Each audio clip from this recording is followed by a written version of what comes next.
Hello, today we're going to be talking about Photoshop basics. As you can see from my screen, I don't even have Photoshop up yet, but if you do go to today's slide or page for what is due in week 3, you'll see that one of your choices is photo for the Photoshop lecture.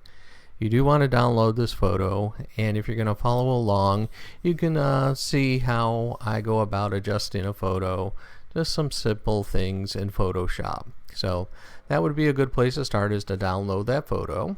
I have already done so. As you can see down here, Photoshop test photo. And the first thing I'm going to do is I'm going to start up Photoshop. Remember, you can download Photoshop from IUware, that's IUWARE .edu, or you can use IUanywhere, IUanyware.edu, and download Adobe Creative Cloud. That will give you the option to install or use Photoshop without having to download it. So either way, I do have it on my computer here, and how I usually start it, I can go into the start menu and try to find where, I've pinned it to the start menu and all that other fun stuff. But it's easier if you just press the Windows key on your keyboard and then start typing in the program that you want. In this case, I want Photoshop, so PHO, and there it is. I have Photoshop Creative Cloud 2018. Click on that to start it, and it does start up. I don't know if there's a newer version. I'm recording this in 2020, and I haven't seen a update for it, but I usually keep my programs up to date, so this is probably the most recent one here. A little splash screen to start off, and don't really want to use that. What I want to do is go to File and Open, and then open up where I have saved the photo that I downloaded from Canvas. And I believe I put it into my Pictures folder. Let's scroll down here. There it is, Photoshop Test Photo. I'm going to double click on that to open it, and there it is. You can see with this photo that it does need some adjusting. Notice that it's kind of a muddy photo is what I would call it. The dark areas, like on this billboard here, inner here, they're not truly black areas. They're kind of grayish, a muddy gray. And then some of the light areas, the sky here, isn't really white. It's kind of, once again, a real light shade of gray. So it needs some adjusting with brightness and contrast. And whoever either framed this in the camera or cropped this photo, they were thinking about the rule of thirds. The rule of thirds is if you divide your page into thirds, both vertically and horizontally, where those lines cross, one would be here, here, here, and here. I could probably show you that with the cropping tool. There we go, I was right. That's where the center of interest of your photo should be. So they were thinking about the rule of third when they were doing that, but does the sky here really add to the story? Does this billboard add to the story? Do these cars here add to the story? I think they're rather distracting. So perhaps we need to think about cropping this photo in some way. I'm going to do don't crop in this case, since I didn't actually move anything. And also the colors are kind of dulled.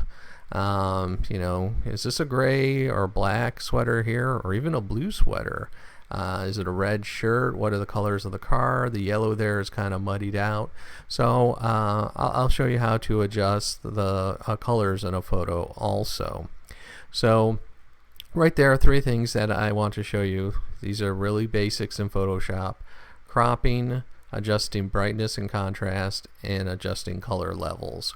So let's start off with brightness and contrast. If you go under the image menu in Photoshop, you'll see that you do have auto contrast that you can choose from. If you go under adjustments, you can see that brightness and contrast is your first choice. I really don't want you to use that. It's very clunky, very heavy-handed.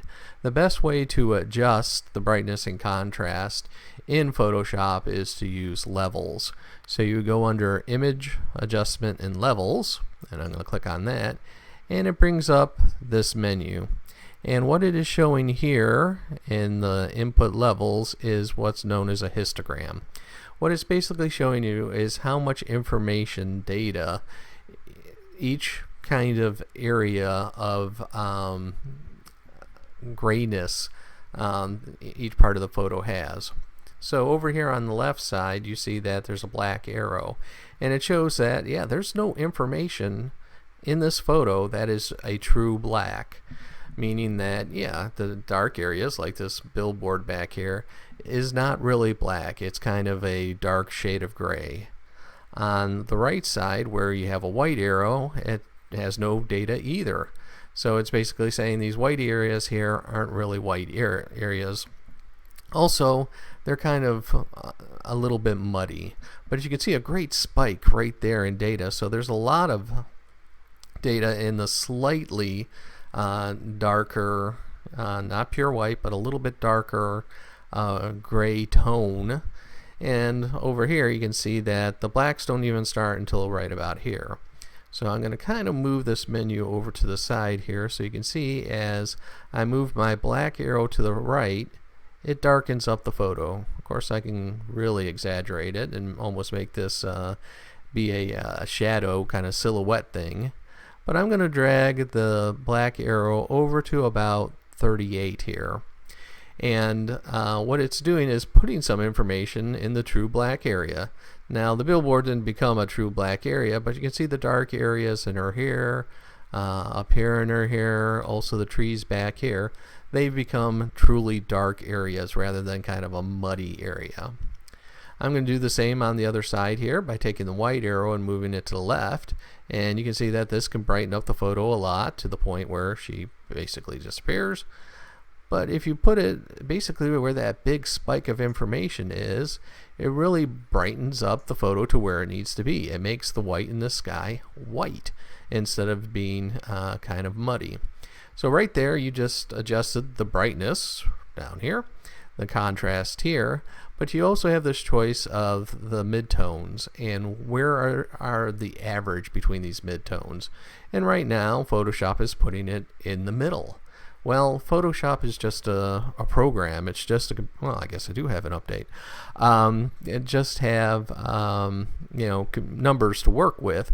So using your eye, you can tell if this photo needs to be a little bit brighter by moving the midtones to the left, a little bit darker by moving the midtones to the right. That's actually kind of an interesting photo there. But looking at where there's a lot of information, there's a spike of information here, spike of information here, and I think I want to go with the first spike of information. Still kind of has that moody kind of backlit photo that I assume the photographer was looking for.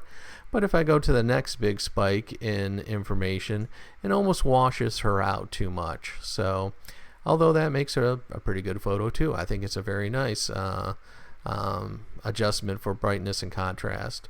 Let's see if I split the two here. Oh, that's pretty good too. So I might actually do that and then actually put the midtone, not exactly in the center, but at like 1.08. You can put it where you want. And click OK. Now, before I click OK, you can see that, yes, you can click on Auto and have Photoshop try to figure this out. And Photoshop would probably get rid of all that dead area to the left of the black arrow, all the dead area to the right of the white arrow, but your eye is going to be much more telling, since you're a human being, than a computer is going to be able to figure out. So I'm going to click OK on that. And if you do Control Z, it goes back to what it was before. So this is before we adjusted the brightness and contrast using levels, and this is the after. You can see how much that has improved the photo. I think it has dramatically improved the photo. Okay, so that's adjusting brightness and contrast using levels. The next basic tip that I would like to teach you about is how to use color balance to adjust your colors. Sometimes when you shoot a photo, especially under fluorescent lights, it's going to be a little bit yellow. If you shoot outside, especially on kind of an overcast day like this one is, sort of overcast, you get kind of a grayish blue tint to it. Depending on the lighting, depending on the environment, you'll get different kind of casts to the photo that you want to adjust. And sometimes, because of the light or the reflections, sometimes it gets a little funky as far as colors are concerned. So I'm going to go under Image again, Adjustments again, and before I go under Adjustments, you can see that 2 choices down is Auto Color. Once again, you can have the computer try to use a mathematical algorithm to tell you what looks good. Rely on yourself. So, under Adjustments, I am going to go to Color Balance. You can see that is also Control B on your keyboard. And what it does is it brings up this menu here. And if you know a little bit about color theory, you know that with colors that are going to be printed, your primary colors are cyan, magenta, and yellow. For color that is going to be projected at your eyeball, like a TV screen or a computer monitor, your primaries are red, green, and blue. And here you can see the relationship between the two. So with this photo, as I'm looking at it, I think it kind of has this kind of grayish blue cast to it. So what I'll want to do is increase some of the reds in the photo, and also make her shirt pop out a little bit here, and maybe add a little bit of yellow. And when I add the yellow, I'm going to look at her skin tones to make sure that I don't increase that too much. So let me start by adding some red to the photo, and you can see, well, I can overdo it, but you can see even if I just slightly move it over, it really helps the tones of her skin. She starts looking more human, and maybe she's human, but human, instead of being all kind of grayed out and actually kind of cadaver looking. So I'm going to bring up the red about 22, and then go down to the yellow and blue, move over to the yellows, once again looking at her skin tones, and yeah, negative 26 there, removing some of the blue. I think it has improved the photo greatly. Now I haven't touched magenta and green, and you can see by adding green, it really makes it green. Magenta really kinds of pinks it out there. And I usually don't adjust magenta and green too much, but just looking at the photo, making little adjustments, to me that looks about right. So a little more magenta, a little bit warmer features on her face. And after doing that, you may want to continue adjusting. Might bring the yellow down a little bit. And if we added magenta, maybe I went a little too hard on the red. So using your eyes, you can really adjust this till the point that it looks right, or it looks what you were hoping it looked like when you shot the photo. So I'm going to click OK on that, and we'll do the before and after again. Here's before. You can see how it's kind of bluish, and after really brings out the skin tones, gives you a fuller range of colors. So that's how you would adjust colors in Photoshop. And the final thing I want to teach you with some real basic Photoshop skills is cropping. If you look at your toolbar on the left here, you'll see that, let's see, 5 tools down, 1, 2, 3, 4, 5 tools down, yes, is a cropping tool. Kind of looks like a piece of wrapped candy there. And if you click on that, there are tools that are underneath it. There's a perspective cropping tool, a slice tool, a slice selection tool. All that is well and good, but all we need at this point is the regular cropping tool. And what it does is it adds these little handles on the corner of your photo, and it'll allow you to adjust the size of your photo. So I am going to not use the rule of thirds here as far as a horizontal photo, but kind of make this a vertical photo. So I'm removing all this information to the right that really doesn't add to the story. I'm going to also do the same thing on the left hand side. I really don't think the palm trees or the crosswalk sign is adding to the story. And on the top, maybe take a tiny bit off. There we go. and on the bottom that is fine, but it's really focusing on the person, and I assume that this photo was taken for the purpose of showing me who this person is, not where they live, or that they are not standing in the middle of traffic but next to traffic. So this would be to me a normal crop. You can of course bring it in tighter, where you actually take parts of the body off. Don't want to take too much off, but maybe a little on her here. I really don't like slicing off the top of the head, but to show you what a tight crop would look like, would be something like that.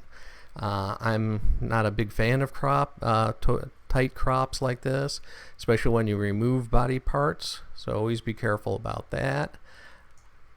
I'm going to add her head back. Yeah, give her a little breathing room there on the right side of her. Bring in a little bit more of her back, and just do kind of a more relaxed crop there. Now on the control panel across the top here, you'll see up here there's a option for delete crop pixels. You do not want to do this, so uncheck that. And what that allows you to do is, if you decide, oh, well, I don't like that crop, you can always go back and recrop from the original. Once you have cropped it and you have that delete crop pixel box checked, it's going to be gone. So you would have to start over with the original photo, etc. So you may not want to have that box checked. And also, when I started cropping this, you'll see that this grid came out to allow you to use this zone system. It was used to call the zone system back in the 70s and 80s, but now they call it the rule of thirds, and that's what it is. And you can still see your points of interest. Her face here is pretty close to where these two lines intersect. Well, you can change the grid here, and you can see you have rule of thirds, a regular grid, and that just kind of gives you a checkerboard pattern. You can do it on the diagonal. You can do it triangular. I don't see the usefulness of that. The golden ratio, if you've ever taken my visual communication class, you know what the golden ratio is. It's a ratio of points, 1.6. There's a golden ratio. It's a 2:3 proportion. And you can see that that's a little bit closer to where her face is. So this crop actually kind of looks better because of the golden ratio. And of course the golden spiral, that's exactly where her face is. So you can also kind of adjust this to make this even more so. Let's say we wanted the golden ratio to be right on her nose and making that the center of interest using that underlying grid, that model. It works quite fine. If you've seen my textbook for visual communication, you know that there's a golden spiral on the front there. So, but rule of thirds, perfectly good. Any of those other choices will help you create a good crop. Once you have decided you like your crop there, what you can do is on your measurement bar here, or control panel as they call it now, it'll actually crop the photo for you. So press on that little check mark, and it makes that crop take. You can also press enter to do the same thing. And these are the three skills that I basically want you to know for the first assignments. We'll talk more about some more advanced Photoshop. I don't want to call them tricks, but ways of improving your photo, editing your photo later on in the semester. But this should help you make your photos better and good for turning in. One last thing I do want you to know about is, while you are in the cropping tool, you'll see that right here it has straighten, and you can kind of click the little level to the left of it. And what it does is it allows you to straighten up a photo. Let's say your camera was tilted when you shot a photo. You have one leg longer than the other. The photo isn't straight up and down or straight on the horizon, and you want to fix that. What you can do is click on there, and then I'm going to use this telephone pole in the back and assume that it's straight up and down. And I'm going to just click and drag along the side of the telephone pole. And well, it's not too terribly straight, but use that as the item on the page I want to make straight. So when I let go of it, you can see that it's kind of tilted the photo about 1 or 2 degrees down and to the right. So straightens it up a little bit. And then when I click the check mark here in the control panel, now the photo is a little bit straighter, as at least as far as that telephone pole is concerned. Actually, I'm going to go back in there and kind of use this billboard as an example. I think it might be a little bit straighter. Not only did it kind of fix the curve from last time, but kind of rotated it counterclockwise there. And this time I'm not going to do the check mark. I'm actually just going to press the enter key on my keyboard. So that way it'll allow you to straighten up a photo a little bit without having to use your eye, which you can of course do. And I think you should always rely on your eye rather than the computer doing everything for you. But these are some real simple, straightforward Photoshop skills to have, and I hope that it helps you improve your storytelling in photojournalism.